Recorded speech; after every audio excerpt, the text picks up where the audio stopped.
Students की ताकत वो ताकत है जो सरकार को भूत बन के काम करने पे मजबूर करेगी। और ये दिखा रहा है सीबीटी मोड के लिए टेंडर जारी किया है बिहार स्टाफ सिलेक्शन कमीशन ने।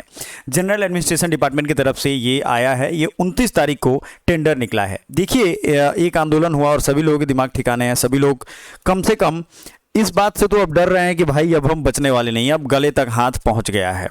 ठीक है, तो चलिए हम लोग इंपॉर्टेंट डेट देखने वाले हैं। आप सभी का सीबीटी मोड होगा और कितने लोग हैं जो सीबीटी मोड यानी कंप्यूटर बेस्ड मोड चाहते हैं, या कितने लोग हैं जो offline pen and paper mode चाहते हैं, ये हमें जरूर बताइएगा। ठीक है ना। मैंने बीएचयू से पढ़ाई की है, मुझे दोनों में, क्योंकि बनारस हिंदू यूनिवर्सिटी में सेंट्रल लाइब्रेरी है, साइबर लाइब्रेरी है, दोनों में ऑनलाइन ऑफलाइन में हम लोगों का तो आदत बना हुआ था। लेकिन बिहार के वो बच्चे जो सरकारी स्कूल में कंप्यूटर रखे हुए, टीचर नहीं है, कंप्यूटर चलाना नहीं जानते, वो एग्जाम कैसे देंगे बीएसएससी का, उन्होंने एक लंबा अनुभव नहीं है। तो आप हमें कमेंट करके जरूर बताइएगा, क्योंकि सरकार अपनी नाकामी को छुपाने के लिए ये सब काम करती है।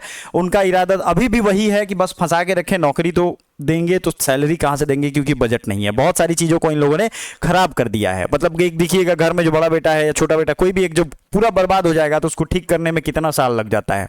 हो सकता है वो ठीक भी ना हो सकता है वो मर जाए। वही हाल बिहार सरकार के बजट का हुआ है। तो फिर भी हम लोग एक देखते हैं कि आरएफपी पब्लिकेशन जो है 29/7 को ये नोटिस निकली हुई है। ये 30/7 मतलब को शुरू हो जाएगी और लास्ट डेट 6/8 को है।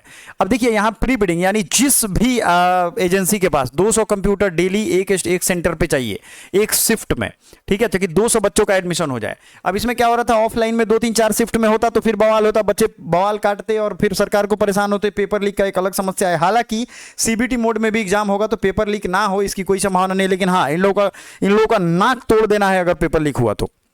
मैंने एक ग्रुप बनाया है पेपर लीक के खिलाफ, उस ग्रुप में बहुत लोग ज्वाइन भी हुए थे। मुझे सबसे अच्छी बात यह लगी कि डर इनको होना चाहिए कि हाँ भाई हमारी कुर्सी भी खतरी है। देखिए, नेताओं को बाप माई मानना बंद करिए, कुर्सी का महत्व आप लोग घटाइए। कुर्सी का महत्व इतना आप लोग बढ़ा दिए हैं कि जो हालत जनता की खराब हुई है, ये लोग जो मन माना है करेंगे, अय्यासी करेंगे, लेकिन आप लोग कुछ नहीं कर पाएंगे, क्योंकि हमने दिमाग में एक गुलामी की मानसिकता पाल ली है। ठीक है, आगे बढ़ते हैं। देखिए, प्री बिडिंग डेट जो है 7/8 से शुरू होगा। ये लास्ट डेट है 28/8 तक प्री बिडिंग, यानी जितनी एजेंसी है जिनके पास ये सारी सुविधाएं होंगी, जैसे मान लेते हैं टीसीएस होगा या और भी इन्फोसिस होगा, इन सब जिनके पास जितने भी सुविधाएं होंगी, कंप्यूटर होगा, वो सब कहेगा कि भाई हम अपने यहाँ एग्जाम करवा लेंगे, हमको दे दीजिए टेंडर। वो अपना पैसा, अपना टेंडर का प्रोसेस जो है वो पूरा करेंगे। और ये सारा देखिए आपको मैं बता रहा हूँ, टेक्निकल प्रेजेंटेशन भी देना है 2/9 को, यानी जो टेंडर दिया जाएगा, सभी लोगों को सेलेक्ट किया जाएगा, उन लोगों को एक प्रेजेंटेशन देना है कि भाई आप एग्जाम कैसे करवाएंगे, ये लीक प्रूफ है कि नहीं, इसमें चोरी तो नहीं होगा। हाँ, एक चीज यहां ध्यान रखिएगा, मैं खुलेआम कह रहा हूं, इसमें ये भी लोग ये देखेंगे कि सेटिंग कैसे हो जाए, इसलिए इन लोगों का गर्दन पकड़ के रखना है। सरकारी नौकरी का जो ये लोग छाली खा रहे हैं ना, मजा मार रहे हैं, इनको एकदम ध्यान रखना है, इनको औकात पे रखना है, तभी जाकर के आपका काम आसानी से होगा। नहीं तो आप परेशान होंगे, इनका काम आसानी से होगा। ये याद रखिएगा। इनके 4 पीढ़ी 6 पीढ़ी 7 पीढ़ी खाए उतना पैसा ये लोग जमा कर ले रहे हैं एक साथ। ठीक है ना, आपको ये ध्यान रखना है। अब जो है 29/7 को ये निकला है। इसमें कॉस्ट ऑफ बिड डॉक्यूमेंट 10,000 रुपये आपको नॉन रिफंडेबल है, और अर्नस्ट मनी डिपॉजिट 5 लाख रुपया है। ये सब तो खैर आपके काम का नहीं है। आपको जो चीज़ें ध्यान रखनी है वो ये रखनी है कि अब तैयारी में लग जाइए। हमारे इस चैनल पे अलग अलग प्लेलिस्ट बना हुआ है। हमारा एप्लीकेशन है एकेडमी पॉइंट। ये academy sorry for that, academy point application पे आपको सारा स्टडी मटेरियल, करंट अफेयर्स, ये सब कुछ मिल जाएगा। साथ ही साथ प्लेलिस्ट मिल जाएगा जीके के अलग अलग सब्जेक्ट का, और सारी तैयारियां आपको यहां पे मिल जाएगी।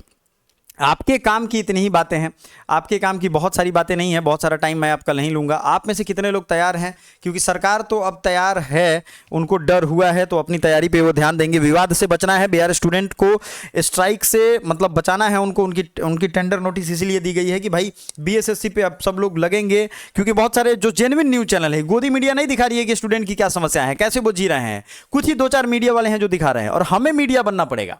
अगर ये लोग अपनी औकात पे आ जा रहे हैं और हमारा नैरेटिव बदल दे रहे हैं, हमारी जरूरत को नहीं समझ रहे हैं, तो हम क्यों समझेंगे इनको देखना बंद करना होगा, इनको बायकाट करना होगा, इनको भी औकात पे लाना होगा। तो ये कौन पक्ष में है, कौन विपक्ष में है, पोल में कमेंट जरूर करिएगा कि क्या आप ऑनलाइन सीबीटी मोड चाहते हो या ऑफलाइन मोड चाहते हो, किस में आपको ठीक लग रहा है। अपने ओपिनियन जरूर दीजिएगा, और जो भी इसके रिगार्डिंग अपडेट नया आएगा वो हम आपको आप तक पहुंचाएंगे। ये ध्यान रखिएगा। इसका एग्जाम 2 से 3 महीने के अंदर आपका एग्जाम का शेड्यूल आ जाएगा। अगर ये सारा चीज प्रोसेस कंप्लीट हो जाता है, सितंबर अक्टूबर तक आपको एग्जाम देखने को मिलेगा। तो इसलिए भाई 2-3 महीने जो भी है, रिवीजन मोड पे आइए, रिवीजन मोड पे आकर के तैयारी करिए, और दिन रात एक करके पढ़ाई करिए। इसके अलावा कोई उपाय नहीं है आपके पास। आपको अगर उस बदहाली, उस परिस्थिति से बाहर निकलना है तो एक यही उपाय है। Thank you so much, bye for now.